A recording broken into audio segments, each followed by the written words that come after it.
Morning students, welcome to our today's Sanskrit class of Divine Public School. Today's our topic is शब्द रूप. आकारांत लता, इकारांत मती, इकारांत नदी, उकारांत धैनु, उकारांत वधू. आकारांत स्त्रीलिंग किसे कहते हैं? जिस शब्द का अंत आ से हो और जो शब्द स्त्री जाति का बोध कराने वाला हो वह कहलाता है आकारांत स्त्रीलिंग. इकारांत इकारांत जिस शब्द का अंत ई से हो और जो शब्द स्त्री जाति का बोध कराने वाला हो वह कहलाएगा इकारांत. और ईकारांत ई से जिस शब्द का अंत होता हो वह कहलाएगा इकारांत और स्त्री जाति का होना चाहिए. उकारांत जिस शब्द का अंत ऊ से हो और जो स्त्री जाति का बोध कराने वाला शब्द हो. उकारांत जिस शब्द का अंत ऊ से हो और स्त्री जाति का बोध कराने वाला हो. तो छात्रों, लता, मती, नदी, धैनु, वधू ये सभी शब्द स्त्रीलिंग के हैं. इनसे स्त्री जाति का बोध हो रहा है. हम पढ़ेंगे प्रथमा से संबोधन तक शब्द रूप एक वचन के, क्योंकि हमें परेशानी सिर्फ एक वचन में ही होती है. द्विवचन और बहुवचन सेम होते हैं. हम सिर्फ ट्रिक के माध्यम से ही इन्हें याद रख सकते हैं, वरना इन्हें याद करना बहुत कठिन होता है. मैं आपको वही ट्रिक बताने जा रही हूँ. यदि हमारा शब्द आकारांत, इकारांत और एकारांत का होता है तब हम तृतीया से सप्तमी तक याद रखना है हमारे प्रत्यय या, यई, याहा, याहा, या. आप देख लीजिए तीनों में ही तृतीया से सप्तमी तक वही प्रत्यय लगे हुए हैं. या, यही, याहा, याहा, या, ये याद रखना है. और जहाँ ई है ई का या हो जाता है, इसलिए यहाँ पे यह बना. और जो शब्द त है यह ता आधा आधा हो जाएगा. अब हमें याद रखना है प्रथमा में कोई प्रत्यय नहीं है तो हम वैसे ही बोलेंगे लता.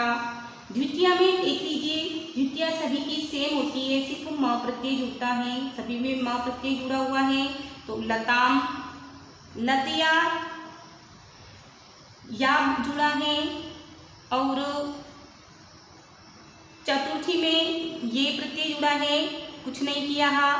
तृतीया से हमें सब में लता लता लगा देना है. सिर्फ तृतीया का याद रखना है कि यहाँ लता नहीं होगा, लत लगाना है. बाकी सब में लता लता लिख दिया हमने. तो जो आकारांत स्त्रीलिंग शब्द होता है हमें सिर्फ वो शब्द लिख देना है और पीछे हमें वो प्रत्यय जोड़ देना है. बना चतुर्थी में लताये, लतायाहा, लतायाहा, लतायाम. हे लता. मती, मती, मतिम, मत्या, मत्ते, मत्याहा, मत्याहा, मत्याम. हे मती. इनमें सभी में संबोधन चिन्ह लग जाएगा क्योंकि यह संबोधन शब्द है. अब है हमारा इकारांत नदी शब्द. नदी, नदी, नद्या, नद्ये, नद्याहा, नद्याहा, नद्याम. हे नदी. उकारांत में ऊ का व बनता है तो सिर्फ हमें तृतीया से ट्रिक वही है, सिर्फ या, ये, याहा, याहा, याम की जगह हमें याद रखना है वा, वै, वाहा, वाहा, वा. यह याद रखना है. तो हमारा शब्द बनेगा धेनु, धैनुम. द्वितीया में सब सेम है. धैनवा, धेनवे, धेनवाहा, धेनवाहा, धेनवाम. हे धेनु. क्योंकि न आधा हो गया, ऊ का व बना तो आधा रह गया. इस प्रकार से धेनु के शब्द रूप तैयार. वधू, वधूम, वधवा, वधवै, वधवाहा, वधवाहा, वधवाम. हे वधू. हमें शब्द रूप की आवश्यकता क्यों पड़ती है?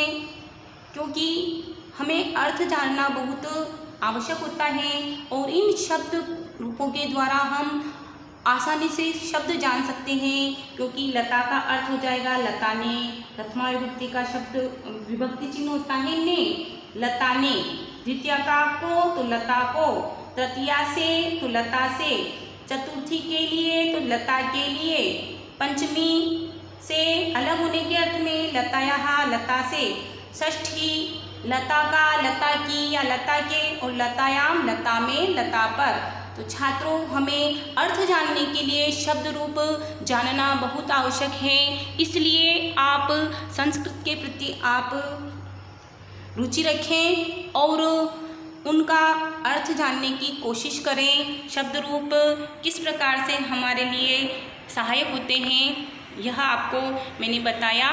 आप इन्हें सभी रूपों को अपनी कॉपी में नोट डाउन करें। Thank you.